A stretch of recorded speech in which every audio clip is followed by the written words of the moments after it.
Hello प्यारे बच्चों, आप सभी का इस वीडियो में स्वागत है। तो बच्चों आज हम पढ़ेंगे कक्षा 9 अध्याय 2 प्रश्नावली 2.3 पांचवें क्वेश्चन का तीसरा पार्ट। बच्चों ये त्रिघात बहुपद दिया गया है, हमें इस त्रिघात बहुपद का बच्चों गुणनखंड करना है। तो बच्चों गुणनखंड करने के लिए इसका क्या करेंगे, तो बच्चों इसमें अगर हम इस त्रिघात बहुपद में कॉमन लेकर इसका गुणनखंड करेंगे तो नहीं हो पाएगा। तो बच्चों नॉर्मल तरीके से इस त्रिघात बहुपद का गुणनखंड होगा ही नहीं। तो बच्चों जब इस प्रकार से गुणनखंड ना हो पाए नॉर्मल तरीके से, हम दूसरा तरीका एक यूज कर लेते हैं। उसमें क्या होता है बच्चों,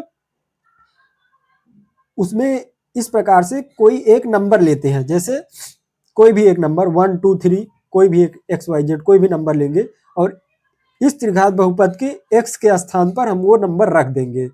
और जब नंबर रख देंगे बच्चों तो देखेंगे कि वो कट कुट के सारा जीरो के बराबर अगर ये त्रिघात बहुपद आ जाएगा तो वहां से एक शून्यक निकल जाएगा, और शून्यक जब निकल जाता है बच्चों तो वहां से एक इसका पहला फैक्टर हमें निकल जाता है। तो चलिए इसे हम सॉल्व करते हैं। तो बच्चों वहां पे क्या करेंगे, 1 या -1, ये दो नंबर ऐसे बच्चों कि ज्यादातर केस में यही नंबर होते हैं जिसको बहुपद में रखने पर बहुपद जीरो के बराबर आ जाता है 90% केस में। अगर ये दो नंबर को छोड़ के अगर ये नहीं कर पाए इस बहुपद को जीरो, तो हम दूसरा कोई नंबर लेते हैं, अपने आप से कोई भी नंबर ले सकते हैं जो जीरो कर दे। बच्चों 1 जब इसमें हम रखेंगे, पुट करेंगे 1, देखिए पहला, तो 1 क्या इसको जीरो कर पाएगा? साफ साफ दिख रहा है बच्चों, यहाँ पे 1 की पावर 1 हो जाएगा, 1 1 1 सब प्लस में रहेगा 1, तो कोई भी जीरो नहीं होगा, मतलब ये बहुपद जीरो नहीं हो पाएगा। लेकिन जब बच्चों -1 रखेंगे तो -1 की पावर क्यूब है तो -1 में आ जाएगा। यहाँ पे देखिए -1 32 माइनस में आ जाएगा, तो इसका मतलब है कि -1 यहाँ पे चांस बन रहा है कि ये इसको जीरो कर देगा। चलिए इसमें -1 रखेंगे हम, तो -1 की पावर क्यूब प्लस 13 -1 का स्क्वायर प्लस 32 -1 प्लस 20। अब क्या हो जाएगा बच्चों, -1 की पावर क्यूब है, तो बच्चों जब -1 की पावर क्यूब रहती है तो इसे हम -1 ही लिखेंगे क्योंकि इसकी पावर ऑड है। जैसे यहाँ पे भी आप देख लीजिए, -1 को अगर 3 बार हम मल्टीप्लाई करेंगे, -1, तो बच्चों देखिए -1 इसका गुणा होगा तो आपस में ये +1 हो जाएगा फिर से। लेकिन जब ये आके नीचे -1 से गुणा होगा तो फिर से ये -1 आ जाएगा, ठीक है। तो ये यहाँ पे होता है, लेकिन आप ऐसे ही समझ लीजिए जब ऑड पावर हो, ब्रैकेट के अंदर ऋणात्मक संख्या हो तो वो ऋणात्मक में ही आएगा, ठीक है। तो ये ऋणात्मक में आ जाएगा। प्लस यहाँ पे बच्चों सम संख्या है तो ये धनात्मक में आएगा। देखिए यहाँ पे भी 2 बार अगर इसका मल्टीप्लाई करेंगे, गुणा करेंगे तो 1 ही आएगा, ये हमारा 13 आ जाएगा। प्लस यहाँ पे 32 है, लेकिन ये -1 भी है, तो -1 जब ओपन होगा तो ये प्लस माइनस का गुणा होकर बच्चों -1 हो जाएगा। तो यहाँ पे हम क्या लिख देंगे, -32 हो जाएगा क्योंकि ये +-32 हमें कर दिया है, +20, ठीक है बच्चों। अब देखिए यहाँ पे एक कट के जीरो आ जाएगा। कैसे जीरो आ जाएगा बच्चों, देखिए ये माइनस माइनस वाला पहले हम जोड़ लेंगे, -1 है ये और -32 है, तो ये क्या आ जाएगा, -33 आ जाएगा, ठीक है बच्चों। अब इसको देख लेते हैं, ये 13 और 20 कितना हो जाएगा, ये भी 33 हो जाएगा। अब देखिए ये कैंसिल हो गया, प्लस माइनस है, जीरो आ गया। अब बच्चों यहाँ से ये जब जीरो आ जाता है तो क्या हो जाता है, ये -1 इसका एक शून्यक हो जाएगा।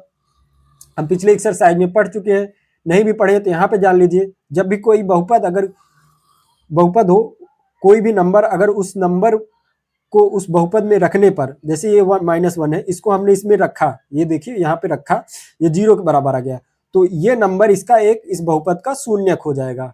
तो हमारा क्या यहाँ पे लिख देंगे बच्चों, चलिए हम लिख देंगे -1 बहुपद का एक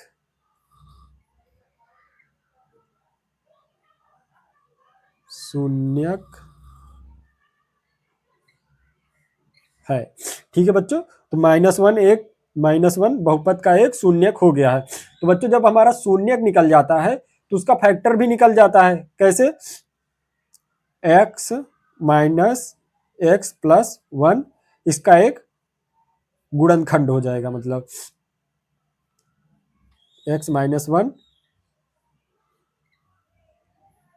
गुणनखंड, सॉरी पूरा गुणनखंड लिख देते हैं, गुणनखंड है x-1, इसका एक गुणनखंड हो जाए x+1। ठीक है बच्चों, क्यों इसका x+1 गुणनखंड हो जाता है, यहाँ पे आप कॉन्सेप्ट समझ लीजिए। तो यहाँ पे हमारा बच्चों पहला गुणनखंड निकल गया है, और इस गुणनखंड का कॉन्सेप्ट भी समझ लीजिए कि शून्यक से हम कैसे गुणनखंड निकाल लेते हैं, गुणनखंड बना लेते हैं। तो बच्चों जब हमारा किसी बहुपद का शून्यक a-a होता है तो उसका गुणनखंड क्या हो जाएगा बच्चों, x+a उसका गुणनखंड हो जाएगा उस बहुपद का। जैसे इस बहुपद का हमारा x+1 एक गुणनखंड हो गया जब इसका शून्यक -1 निकला है। तो शून्यक निकाल लेंगे बच्चों किसी भी बहुपद का, तो उसका गुणनखंड हम इस प्रकार से निकाल लेंगे, ये कॉन्सेप्ट है इसका। अगर मान लो उसका गुणनखंड a है तो उसका शून्यक a है बच्चों, तो उसका गुणनखंड क्या हो जाएगा, x-a। तो शून्यक जब ऐसे रहेगा तो गुणनखंड ऐसे हो जाएगा, प्लस में हो जाएगा। अगर शून्यक प्लस में है तो गुणनखंड बीच में माइनस लग जाता है, x माइनस हो जाएगा। ठीक है बच्चों, तो ये आप कॉन्सेप्ट इसे अपने कॉपी में लिख लीजिए, आपको काम आएगा कि आपको शून्यक पता हो किसी बहुपद का तो उसका एक गुणनखंड आप तुरंत निकाल लें ताकि।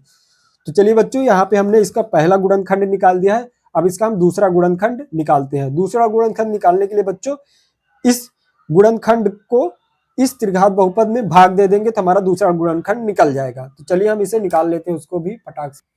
चलिए बच्चों, तो ये हमारा पहला गुणनखंड निकल गया था, और ये त्रिघात बहुपद, ये हमारा त्रिघात बहुपद है। अब इस पहले गुणनखंड को इस त्रिघात बहुपद में जब भाग दे देंगे तो हमारा दूसरा गुणनखंड निकल जाएगा। चलिए यहाँ पे भाग दे देते हैं। तो बच्चों यहाँ पे x³ है, तो यहाँ पे नीचे भी x³ लाएंगे तो तभी ये कटेगा। तो हमें x³ नीचे लाने के लिए क्या करना पड़ेगा, यहाँ पे x है तो यहाँ पे x² से यहाँ पे ले जाना पड़ेगा x² बार में। जब x² इस x+1 में मल्टीप्लाई होगा तो यहाँ पे क्या आ जाएगा बच्चों, x³ प्लस x²।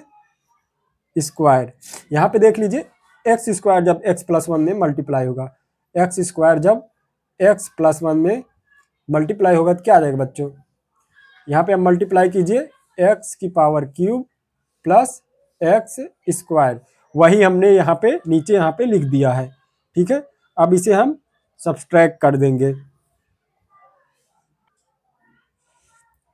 यहाँ पे बच्चों अब ये माइनस अंदर जाएगा तो ये -x³ हो जाएगा, और ये +x³, ये आपस में कैंसिल हो गया, 0 हो गया। अब ये हमारा है बच्चों, यहाँ पे भी -1 अंदर आएगा तो ये पे माइनस हो जाएगा। अब ये बच्चों कितना आ जाएगा हमारा, ये 13x² है, -x² है, तो हमारा यहाँ पे 12x² यहाँ पे हो जाएगा। ठीक है, 12x², और फिर ये हम 32x मतलब 32x को ऐसे यहाँ पे नीचे उतार लेंगे। अब बच्चों कितनी बार में ले जाएंगे हम, यहाँ पे देखिए 12x² है, तो 12x हमें काटना है, तो इसका मतलब है कि हम यहाँ पे पहले +12 बार में, यहाँ पे 12 बार में तो ले जाना ही है बच्चों, इसे हम पहले मिटा देते हैं। तो बच्चों 12 बार में तो हमें ले जाना ही, क्योंकि यहाँ पे 12 लाना है, और फिर कितनी बार में ले जाएंगे बच्चों, x² लाना है, तो यहाँ पे x। अब देखिए बच्चों 12x का जब हम x+1 में मल्टीप्लाई करेंगे तो क्या आ जाएगा, यहाँ पे हम 12x का x+1 में मल्टीप्लाई कर देते हैं तो क्या आ जाएगा, 12x² प्लस 12x। तो ये हमारा आ गया, तो यहाँ पे हम इसको लिख देंगे 12x² प्लस 12x। ठीक है बच्चों, अब इसे हम आपस में घटा देंगे, तो घटाने पे क्या आ जाएगा बच्चों, ये माइनस अंदर आएगा, 12x² से 12x² कट जाएगा यहाँ पे, क्योंकि ये माइनस प्लस है। अब यहाँ पे भी माइनस हो जाएगा, तो बच्चों कितना आ जाएगा हमारा, यहाँ पे से 32 में से 12x चला जाएगा तो हमारा यहाँ पे 20x बचेगा। ठीक है बच्चों, अब 20x है तो ये 20 यहाँ पे बचा है, 20 इसे भी उतार लेंगे। बच्चों जब यहाँ पे 20x है, कितनी बार में हमें ले जाना पड़ेगा, अब तो आसान है, सिर्फ यही संख्या ले जानी पड़ेगी 20, क्योंकि x तो ऑलरेडी यहाँ पे है। तो हमें 20 बार में यहाँ पे ले जाना पड़ेगा। तो हमारा जब 20 से इससे मल्टीप्लाई करेंगे x+1 में, क्या आ जाएगा बच्चों, यहाँ पे हम मल्टीप्लाई कर दे रहे हैं 20 से, जब x+1 में मल्टीप्लाई करेंगे, गुणा करेंगे, तो क्या आ जाएगा 20x+20। तो यहाँ पे क्या आ जाएगा बच्चों हमारा, जब इसमें मल्टीप्लाई करेंगे x+1 में, तो ये हमारा यहाँ पे आ गया है 20x+20। ठीक है, अब यहाँ पे बच्चों ये कैंसिल होकर 0 आ जाएगा क्योंकि सेम सेम है। तो हमारा बच्चों दूसरा गुणनखंड क्या आ गया, ये आ गया। बच्चों इस गुणनखंड का हम फिर से गुणनखंड कर लेंगे तो इसमें 2 गुणनखंड और निकल जाएगा। चलिए हम इसका फिर से गुणनखंड कर लेते हैं। तो चलिए बच्चों यहाँ पे गुणनखंड करने के लिए क्या करेंगे, x², इसका हम फिर से गुणनखंड कर दे रहे हैं, x² प्लस, अब 20 है बच्चों, 20x² को इस प्रकार से हमें तोड़ना है। किस प्रकार से तोड़ेंगे बच्चों, 12x 10x plus 2x plus 20।